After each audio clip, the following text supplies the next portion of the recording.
You'd think that after 35 years of hard labor, a man might finally be left alone. I built homes for other people. My whole life poured foundations, raised beams, installed docks just like the one I had behind my new house. That lake house was supposed to be my final chapter.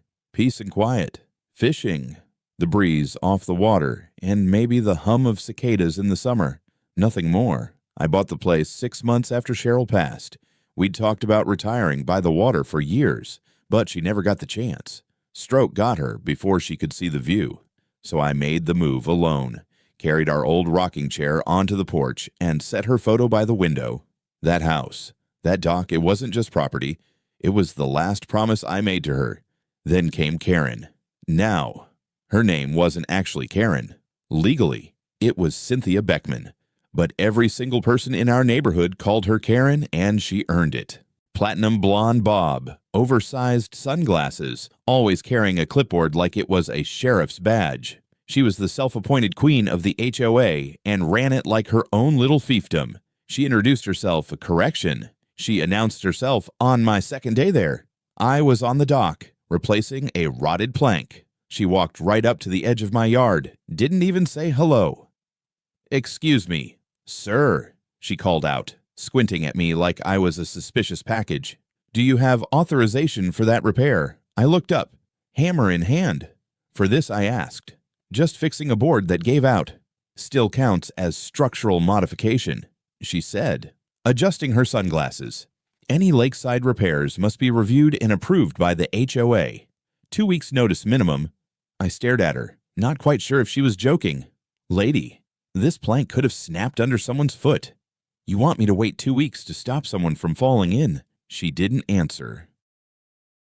Just scribbled something onto her clipboard and mumbled, "Non-compliance form coming your way." Then she spun on her heels and walked back toward her bright white colonial house across the road. One of those places with trimmed hedges that all grow the exact same height. I could already tell we were going to have problems. I tried to let it go. I wasn't there to make enemies. I'd lost too much in the last year to waste energy on petty arguments. So I finished the repair, put away my tools, and hoped that was the end of it. It wasn't. The very next morning, I found a yellow notice taped to my door. HOA violation unauthorized lakeside repair. Subject to fine 200 day until corrected. Deadline Friday. Below that was a handwritten note in red ink.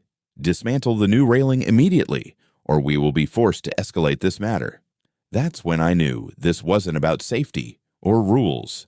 It was about control. See, I'd been around long enough to recognize people like Karen. They don't care about community.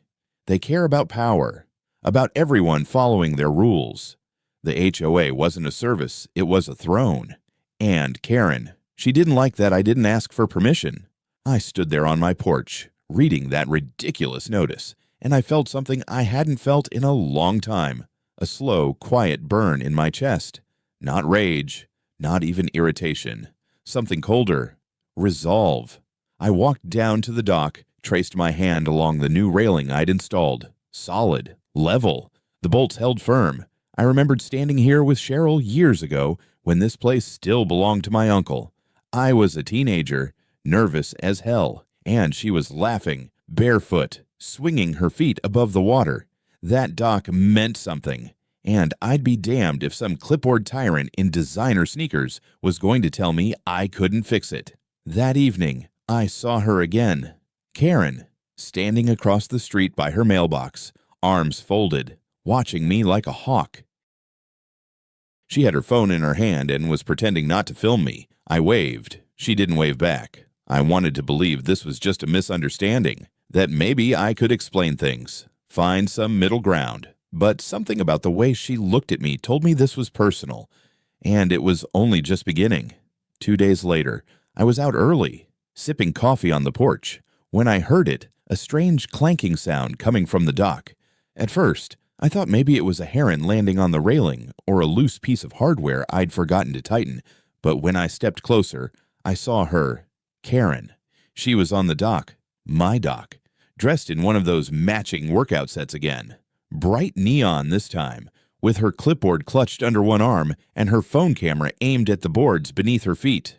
"What the hell are you doing?" I asked, keeping my voice level. She didn't even flinch, just held up her phone and snapped a picture of one of the bolts near the edge. "Documenting an ongoing code violation," she said flatly. "This construction is still unauthorized, and frankly, I'm concerned about the structural integrity. You're trespassing." I told her. She raised an eyebrow. "It's community access. HOA bylaws permit inspection of common property by officers of the board." I nearly laughed. "This isn't common property. This dock has been private since 1982. She clicked her pen and scribbled something on the clipboard. "You can contest that at the next board meeting," she said. "But until then, I'm recommending a cease and desist order. We'll be issuing a fine retroactive to the day of the violation." I stared at her for a moment, trying to decide if she really believed the nonsense coming out of her mouth or if she just liked stirring the pot. "Look," I said finally, "I'm not trying to cause problems. I fixed the railing. That's it. Nobody got hurt. Nobody complained." Karen turned and stepped off the dock like she owned it. "I complained," she said, and that was that. The following afternoon, I received an official-looking envelope in my mailbox. Inside was a printed letter from the HOA board signed by Karen Beckman, president, outlining a list of alleged infractions.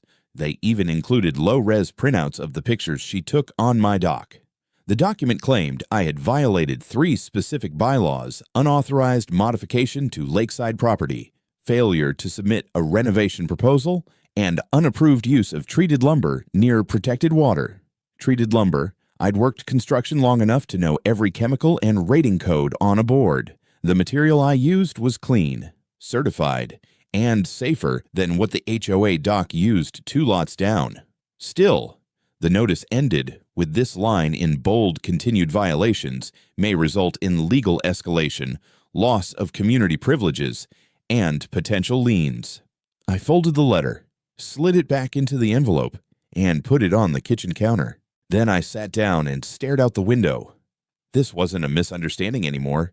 It was a campaign. Karen had chosen me new guy. Quiet, a little older, living alone as her next target. Maybe because I didn't attend the HOA barbecue. Maybe because I didn't smile when she waved the first time. Or maybe because I didn't back down when she told me to.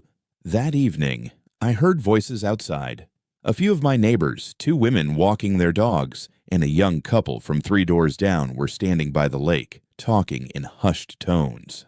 One of them glanced my way. They weren't being cruel, just cautious, like they didn't want to get involved. Karen had already gotten to them. I went inside, poured myself a drink, and tried to remind myself why I'd come here in the first place. This was supposed to be a place of peace. I didn't want enemies. I didn't want drama.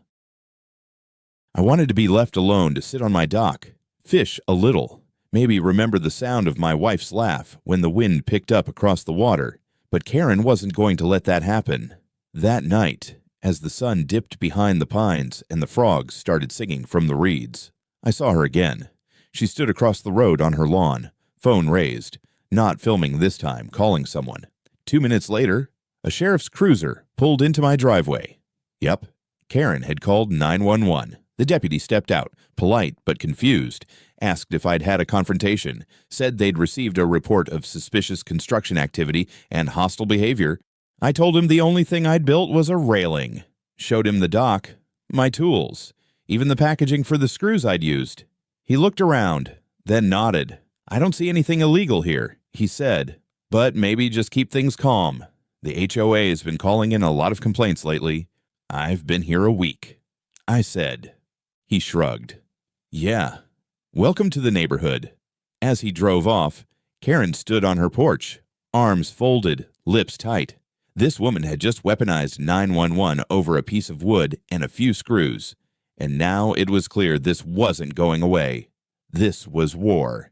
Let us know where you're watching from today, and if you're new here, don't forget to like this video and subscribe to join our growing community. We've got plenty more to come. The very next morning, I woke to the sound of gravel crunching under tires, not the soft roll of a neighbor's pickup or the delivery van I was expecting. No, this was deliberate, slow, heavy, with purpose.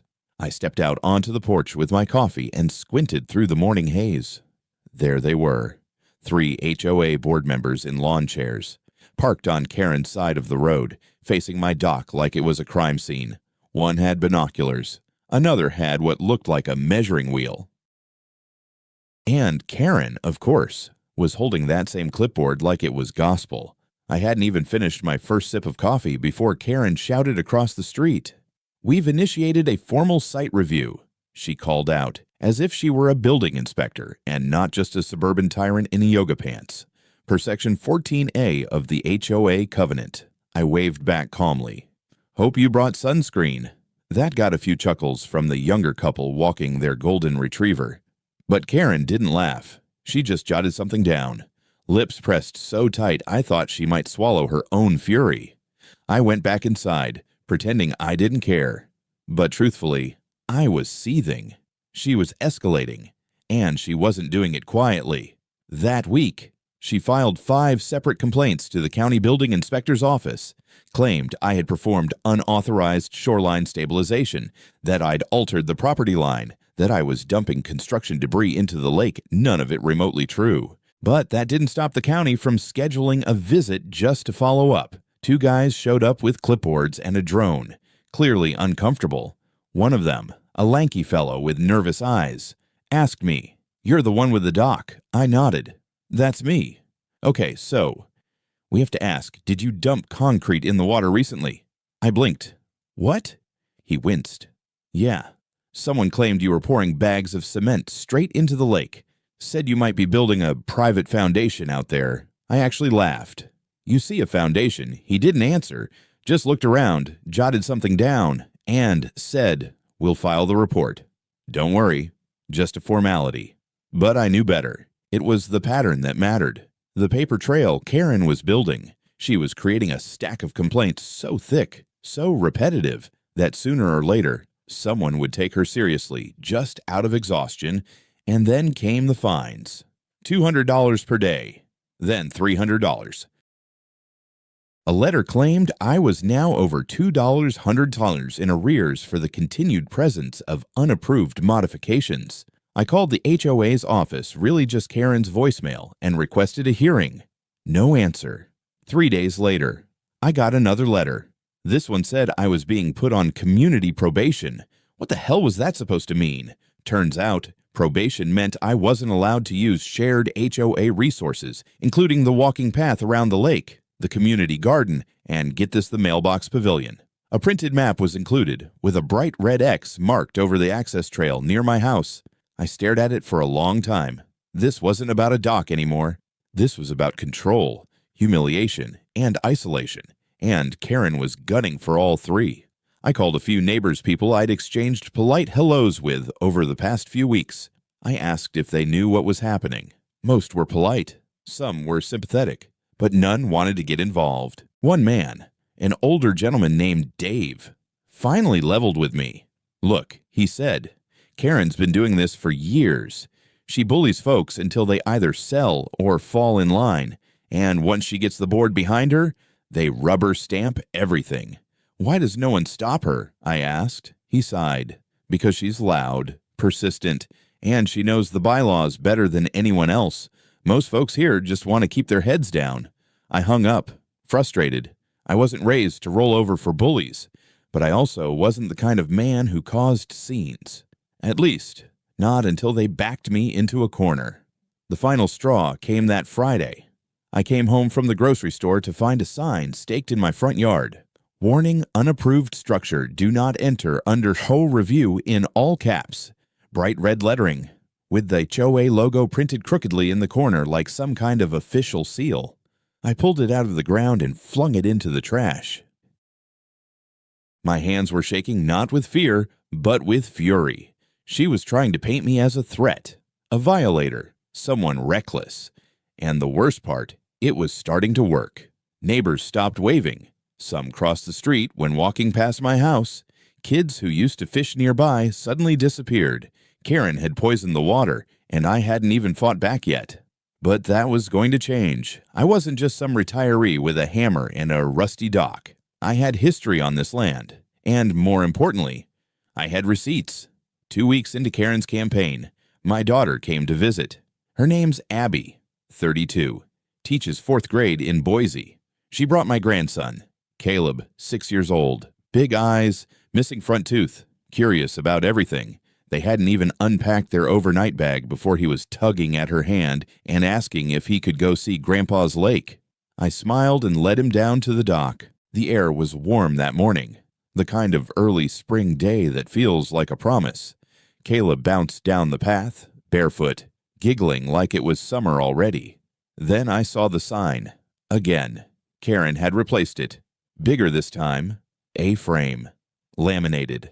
Unsafe structure. Entry prohibited. Under violation review. Caleb slowed when he saw it. Turned to me with a puzzled look. "Grandpa, is the dock dangerous nobody?" I said, yanking the sign out of the dirt. "It's just a mistake." But Abby wasn't convinced. She crossed her arms and asked, "Dad, what is going on?" I tried to explain. The dock. Karen. The fines. The HOA threats. I left out the part about the 911 call and the probation notice. No reason to alarm her more than necessary. But the more I talked, the more her expression changed from confusion to concern to something that cut deeper. Pity. "Dad, why didn't you tell me any of this?" she asked. "You don't have to deal with this alone." I didn't have a good answer. Truth was, I hadn't wanted to worry her. Abby had lost her mother, same as I had. I figured if I could just wait it out, maybe Karen would move on to some other poor soul. But she hadn't. And now it was touching my family. That night, while we were sitting around the fire pit roasting marshmallows, Karen showed up again. Not on the road, not across the lake, but in my yard. She didn't knock, didn't call out, just stood 20 feet away from us like a sentry with that damned clipboard, watching. I stood up slowly. "Can I help you?" I asked, voice low. She looked past me at Abby, at Caleb, then fixed her eyes on me like she was trying to read a threat level. "There have been complaints about gatherings on the dock," she said, enunciating every syllable. "After-hours use is prohibited under HOA Regulation 5.3. "We're not on the dock," I said. "You were earlier. We were fishing." She raised her phone and snapped a picture. "You're escalating this," I said, stepping closer. "Involving my family. That's low even for you." Karen didn't flinch. "I'm just enforcing the rules." "Who enforces them on you?" For the first time, she hesitated. Just a blink. Then she turned and walked back toward the road, heels crunching on gravel. Abby said nothing that night. But the next morning, over coffee, she asked the question I'd been dreading. "Dad, do you think it's time to move?" I looked at her, stunned. "Move. You said this place was for peace, for healing, but it's eating you alive." I set my mug down carefully. This land was my father's. That dock, he built it with his bare hands. Cheryl and I spent our best years here. I'm not letting someone with a clipboard and a grudge run me off. "But it's not just about you anymore," she said gently. "Caleb was afraid to go outside after last night. He asked if the sign lady was going to yell at us again. That one hurt." I walked outside, needing air. The lake shimmered under the morning sun, still and perfect, like it didn't know the war being waged on its banks. And I felt something in my chest I hadn't let myself feel in years. Shame. Not because I'd done anything wrong, but because I'd let it get this far. Because I'd stayed silent while Karen twisted every neighbor, every bylaw, every scrap of HOA power into a weapon. Because my grandson had to ask if he was safe. On his grandfather's land. That was the moment everything changed. I wasn't just angry anymore. I was resolved. That night, after Abby and Caleb had gone to bed, I dug through the old fireproof safe I kept in the back of the closet. Most of it was paperwork I hadn't looked at in years, deeds, licenses, old contracts, but buried under a faded folder marked Dad, Lakeside Tract was what I needed. A copy of the original plat map, hand-drawn, surveyed in 1981, and stamped clear as day with my father's name as the sole title holder of the lake's eastern shore. Every inch of the dock, every yard of land it sat on, not HOA property, mine. I pulled out my phone and snapped high-resolution photos. Then I made 3 copies, one for a lawyer, one for the county assessor's office, and one I'd deliver personally to Karen. It was time to remind her that not all of us were just homeowners. Some of us were builders, and some of us still knew exactly what we owned. I didn't sleep much that night, not because I was angry, though I was, not even because of the stress. No, I stayed awake because my mind was clear for the first time in weeks. Karen had underestimated me. She saw a quiet man, a widower with a toolbox and a porch swing, and thought I'd roll over like so many others. What she didn't know was I'd spent my life reading land plats, deciphering zoning codes, and standing toe-to-toe with city councils over inches of property line. Before I retired, I'd worked 22 years as a senior infrastructure consultant for the county. I'd designed public access trails, negotiated easements, and sat on the dam board that helped write the setback laws she was now misquoting to harass me. And while she was running around with her clipboard like a deputy sheriff, I'd been sitting on a paper trail that could unravel her whole crusade. First thing, the next morning, I drove down to the county records office. It's a squat brick building 2 towns over, full of faded maps, lukewarm coffee, and retirees who know more than they let on. I walked in and asked for Marlene. She looked up from her desk and squinted. "Well, is that Jack Harris in the flesh?" I said. Marlene had been the clerk here since the early 90s. She'd helped me push through easement permits when half the lake still had dirt roads. If anyone could help me verify what I already knew, it was her. "I need a certified copy of the original plat map for Tract 5C Eastern Lakeside Lot, circa 1981, I said, "and the updated zoning overlays from 2006 onward." She raised an eyebrow. "HOA trouble," I nodded. She didn't ask more, just disappeared into the back and returned 10 minutes later with a folder the thickness of a Sunday paper. "Here," she said, sliding it across the counter. "And just so you know, Karen's filed 3 information requests in the last month. She's digging for dirt. Be careful." That didn't surprise me, but it did confirm what I suspected. She wasn't just throwing rules at me. She was building a case. Too bad the foundation was rotten. I took the documents home and spent the afternoon going through them line by line. And there it was on record, on paper, with stamps, signatures, and surveyor coordinates. My father had purchased the lakeside tract in 1981 as a non-subdivided parcel.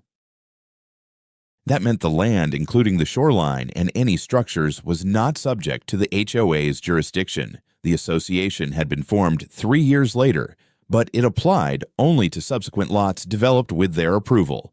Mine was exempt. More than that, I found the clause that mattered most: exempt parcels maintain independent maintenance rights to docks, shoreline stabilization, and water access as per County Ordinance 12406. Independent rights. Karen didn't just misunderstand the rules, she had no authority over my dock. None. And now, I had proof, but I wasn't ready to confront her. Not yet. First, I wanted to see just how far she'd go when she thought I was defenseless. So I played along. The next morning, I walked down to the mailbox pavilion. There were eyes on me, I could feel them. A couple hushed conversations stopped mid-sentence. One man even turned his back. Karen's rumors were spreading like oil in water. There, on the bulletin board next to the community notices, was a printout. Violation summary. Lot 42 in bold red letters. That was my property. Karen had posted it publicly, listing every infraction, from dock repair to failure to maintain HOA harmony. I took a photo of it, then smiled. She had just made her biggest mistake yet, public defamation, and I wasn't the only one noticing. Later that day, I got a call from Steve Weller, a local real estate lawyer I'd worked with years ago. He sounded concerned. "Jack, I saw something odd posted in the HOA newsletter this week." He said, "Is it true they've listed you as a non-compliant resident?" "They have," I said. "Have they sent formal notice?" "Several?" He paused. "Do you want to have some fun, Steve?" I said, grinning for the first time in days. "I thought you'd never ask." We scheduled a meeting for the following Tuesday.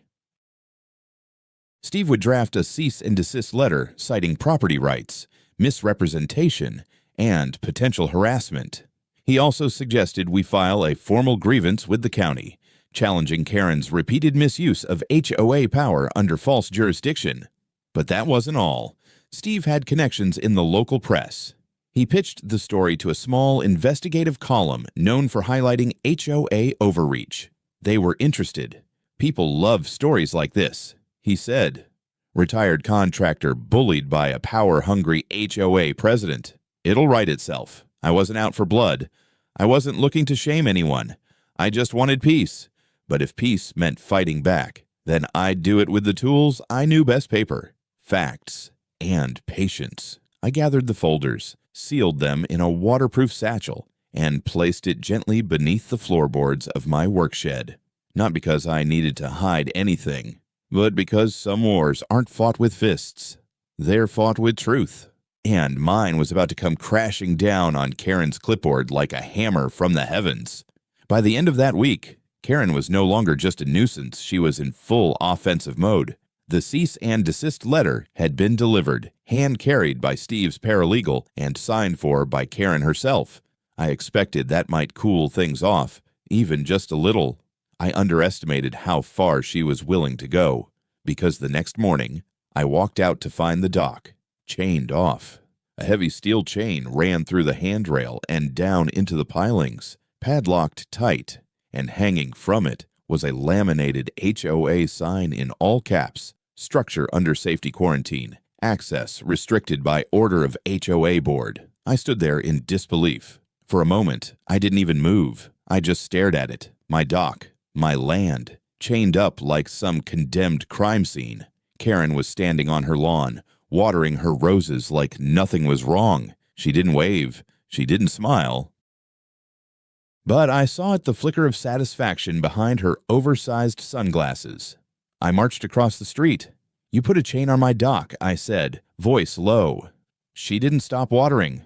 "The board voted last night to restrict access until a formal inspection is complete. You don't have that authority. You've been served. We've appealed the notice," she interrupted, finally turning to face me. "And until that process is complete, the structure is considered disputed territory." Disputed? I choked on the words. "This isn't Ukraine. Karen, it's a lake.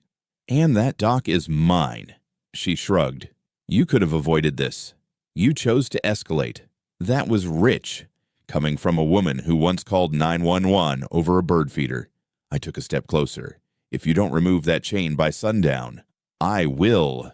Her voice dropped to a whisper. "Then we'll call the sheriff again. This time, with witnesses. And this time, you won't get off so easy." I stared at her. That same rage I'd kept buried since Cheryl died was back hot, trembling, looking for a way out. But I held it in. I turned and walked back home, fists clenched. I wasn't going to give her the scene she wanted. Instead, I documented everything. I took pictures wide angles, close-ups, time-stamped. I even filmed a short video describing what happened. Sent it to Steve. Sent it to the journalist he'd lined up. Sent it to the county office, the HOA oversight board, and even CC'd the sheriff's department. By noon, I got a call from a deputy. Not the same one as before. This guy had a firmer tone. "Mr. Harris," he said, "we received a complaint that you threatened a board member this morning." I exhaled hard. I warned her I'd remove a chain from my own dock. "She's claiming you crossed onto her property aggressively." "She's lying." There was a pause. Then the deputy said, "You're not under investigation, just try to avoid contact for now. Let the lawyers handle it." I thanked him and hung up. An hour later, Abby called. "Dad, what's going on?" she asked, voice tight with worry. "Caleb's teacher showed me a news link.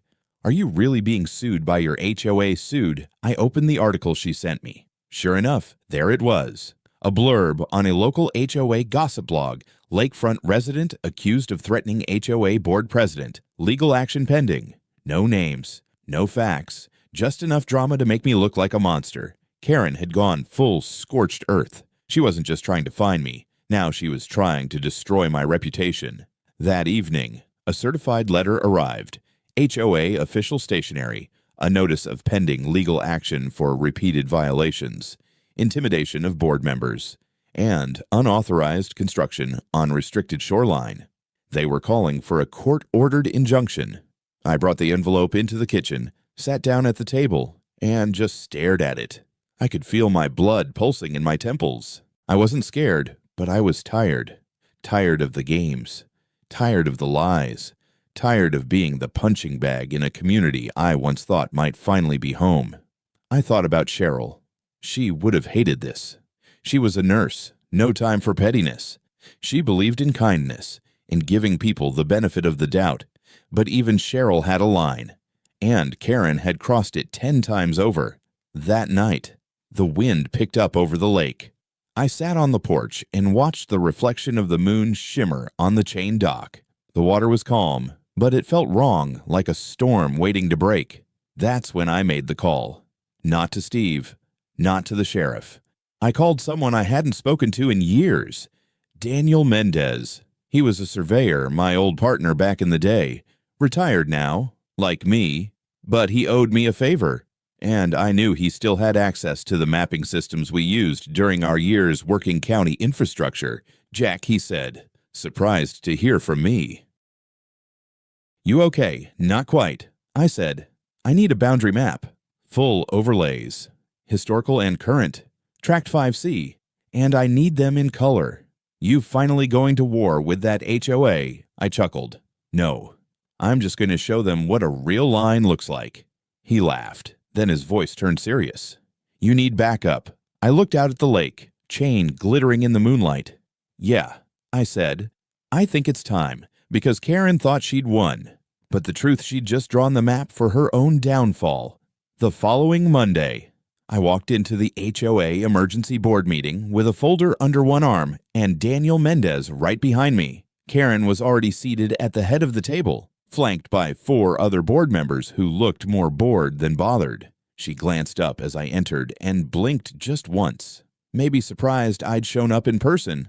I didn't smile. I just nodded to the secretary and sat down at the far end, directly across from her. Steve had advised me to remain calm, let the evidence do the talking. So I did. Karen started the meeting with her usual theatrics. She ran through a list of community concerns, pausing dramatically as she outlined my pattern of disregard and aggressive behavior. She even cited the alleged threat from last week, though conveniently left out that the only witness was her. I believe it's in the board's best interest, she concluded, to file an injunction and seek restitution for the HOA's legal expenses. Are you finished? I asked. Voice low. She didn't answer. I opened the folder and began sliding copies down the table, one for each board member and one extra for Karen. These are certified maps from the county records office, I said. Surveyed in 1981-2006 and again last Thursday by Daniel Mendez, formerly chief county surveyor. Daniel gave a short wave. Retired, not dead. A few chuckles rippled through the room. I continued.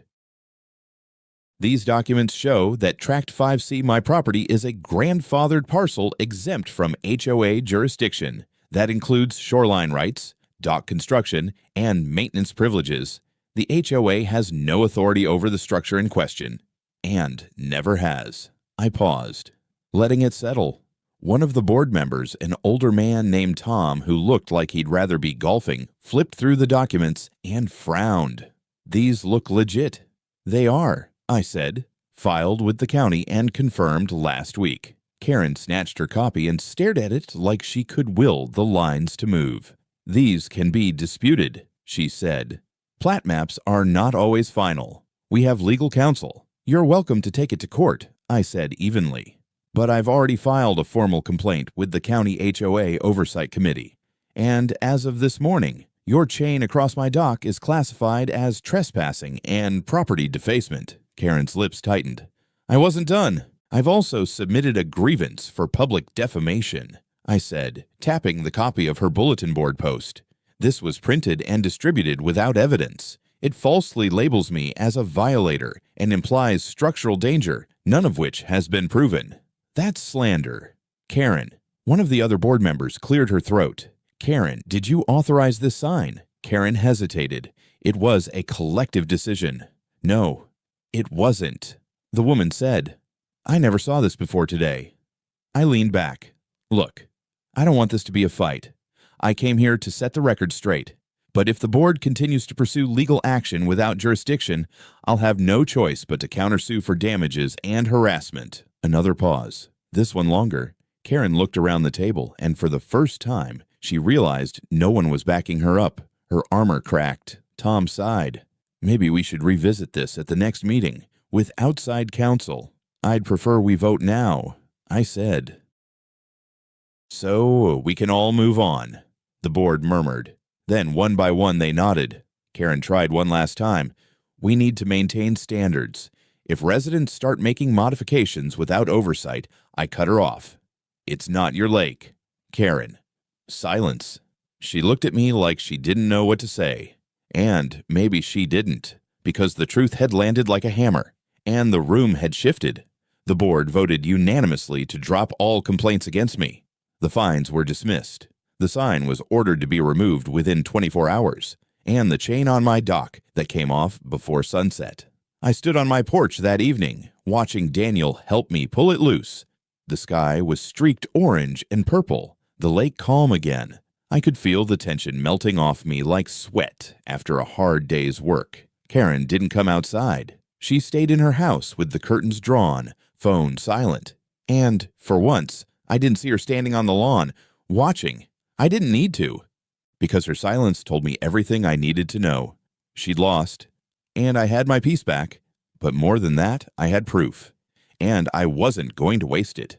The local paper ran a small piece the next morning. "Retired builder wins against HOA overreach." A quiet story, but it reached the right people. A few neighbors knocked on my door that week, offering handshakes, apologies, even pies. The same people who had crossed the street to avoid me just days before. Karen may have tried to isolate me, but in the end, she isolated herself. And the cracks were just beginning to show. The thing about people like Karen is they don't take defeat well. They don't reflect. They don't apologize.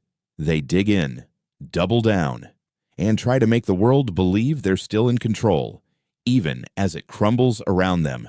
After the HOA board reversed course and dismissed all complaints against me, I thought maybe she'd slink into the background. Maybe we could all go back to normal. But I should have known better. She started small, sending out a correction memo in the HOA newsletter, claiming there had been a miscommunication regarding dock regulations and that all residents are reminded to comply with community aesthetics moving forward. No mention of her mistake, no retraction, just another veiled attempt to reassert herself. But the neighborhood wasn't buying it anymore. In fact, something strange started happening. People began talking to me again. The neighbor across the street, Ellen, stopped by with a basket of blueberry muffins. She told me she was sorry for not saying anything sooner, that Karen had been making people nervous for years, that most of the neighborhood had just gotten used to staying quiet to avoid being targeted. Another neighbor, Joe, who ran a landscaping business, offered to help repaint my shed free of charge. "I've seen what she did to you," he said. "You stood your ground. That means something." Turns out, I wasn't the first. Karen had fined a man $1,000 for putting up a flagpole without pre-approval. She'd called the sheriff on a mother whose kids were chalk drawing on the sidewalk. She'd even forced an elderly woman to remove wind chimes because they didn't fit the sound profile of the neighborhood. Her power wasn't built on rules, it was built on fear. And once fear was gone, all she had left was resentment. I heard whispers that several residents had requested a special board election, that Karen's term as HOA president, set to run through the end of the year, might not last that long. The cracks were widening. Then came the town hall meeting. It wasn't an official HOA event, just something the residents organized on their own, held at the local community center down the road. I didn't even plan to go at first, but that afternoon, I got a call from Ellen. "You should be there," she said. "It's time." So I went. The room was packed.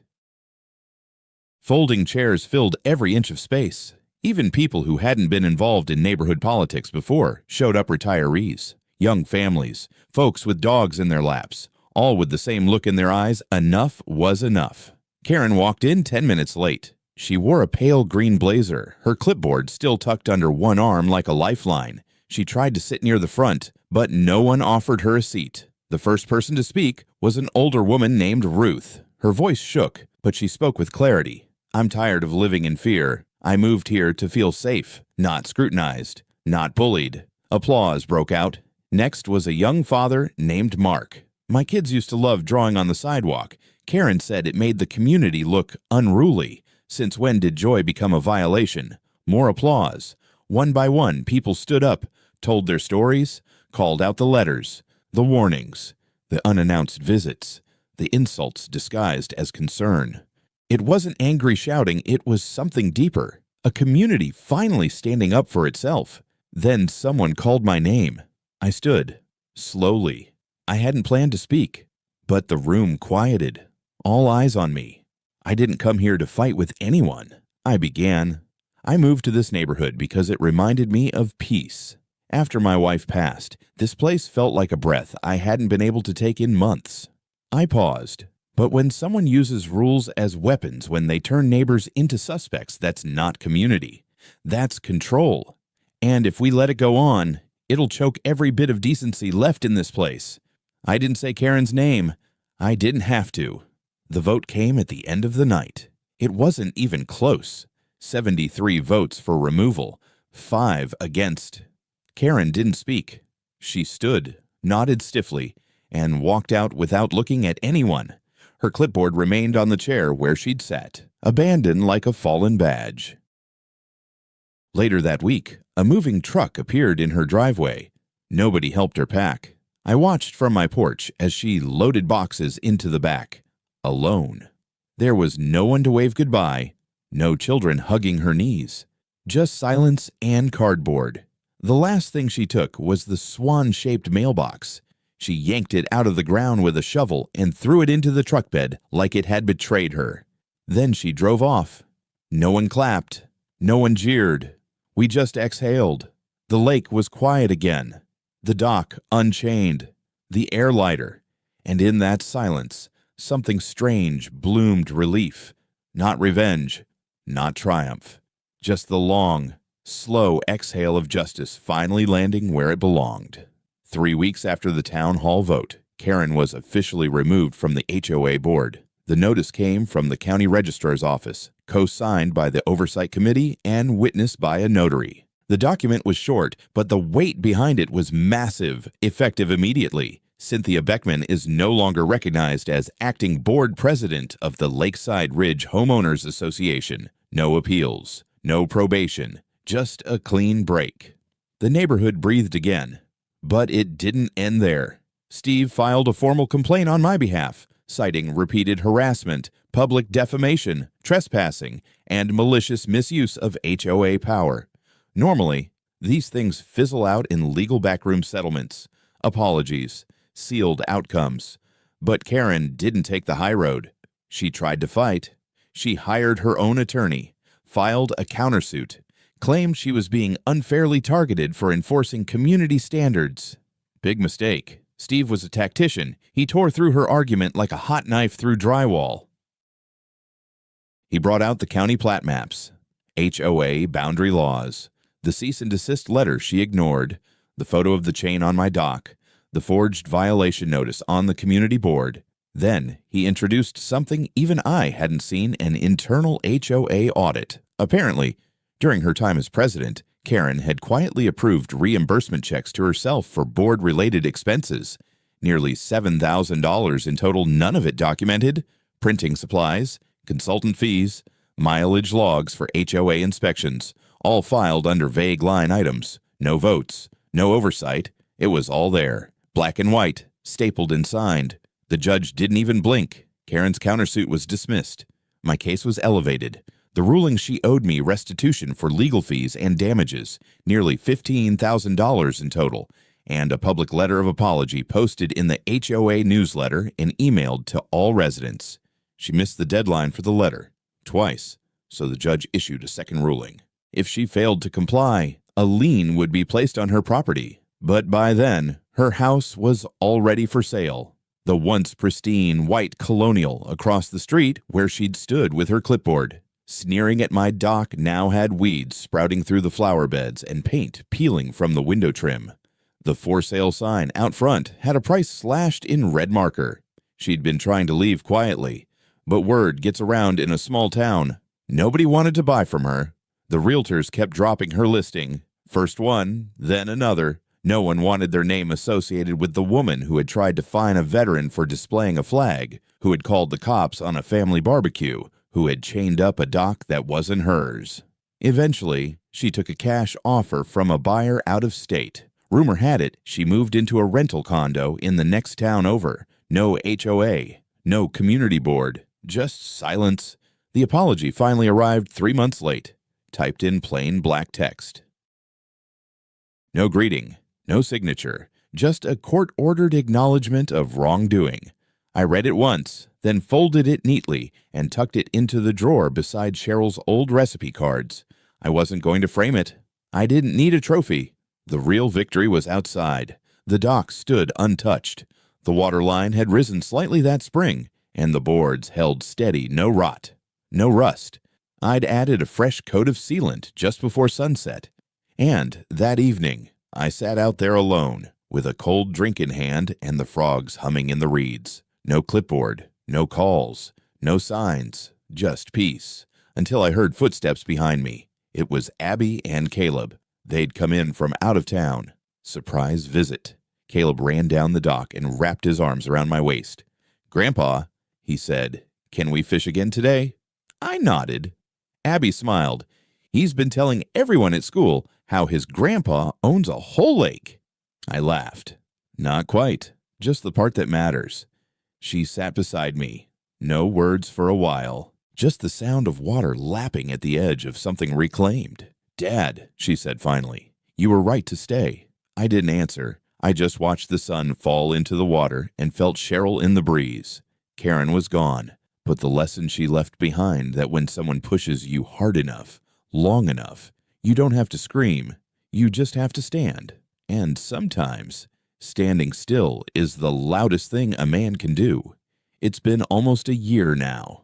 The lake looks different somehow, quieter, softer, like it's finally taken a breath after holding it for far too long. I still sit out on the dock most mornings.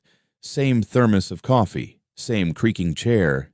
But the silence hits different now. It's not the kind you dread. It's the kind you earn. Neighbors pass by and wave. Some even stop to talk. Caleb visits in the summers, and the docks become his little kingdom fishing pole in hand, feet kicking over the water, just like I used to do when I was his age. I kept the chain Karen used, not out of spite, just as a reminder. It hangs on a nail inside my shed, a symbol of what happens when fear goes unchecked, and what happens when one man decides enough is enough. Sometimes, the biggest wins don't come from shouting louder. They come from knowing what you stand on and standing your ground. And if anyone ever asks me what really happened that spring when a clipboard tyrant tried to chain up my piece, I just smile and say, she didn't know who owned the lake, because ownership isn't always about deeds and documents. Sometimes it's about memory, about roots, about not backing down just because someone louder tells you to. So, to anyone out there dealing with a Karen in your own neighborhood, I'll tell you this: don't lose your temper. Don't play their game. Know your rights. Stand your ground. And when the time comes, let the truth speak louder than they ever could. If you believe in justice and love seeing HOA Karens get what they deserve, don't forget to like this video and subscribe to our channel, HOA Revenge. We post gripping real-life HOA dramas every day that you won't want to miss. Your support keeps us going. Thanks for watching, and we'll catch you in the next story.